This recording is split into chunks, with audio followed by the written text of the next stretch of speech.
Hello guys, samahan nyo ako at magluto tayo ng homemade cat food at gamit tayo ng 3/4 kilo na galunggong, 1/4 kilo na atay ng manok na may puso ng manok at saka 1/4 kilo na kalabasa. Nilagyan lang natin ng 2 cups water.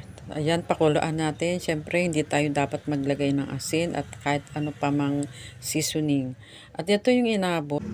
At dahil naka-pressure cooker tayo, ay less than 1 hour lang ang pagsalang at pagbukas ko, ito na siya. Ito, napalamig na yan.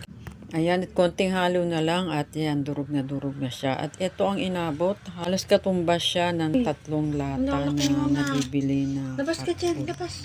Bali, ang nagastos ko dito, lahat ay 160. Halos hindi rin naman nalalayo sa talagang presyo pag bibili ka ng cat food nila.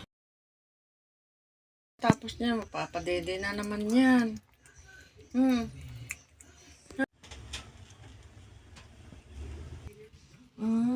Bigla ang baby nito. Sa noo. Ang dilat na ba yan? Ang dilat na.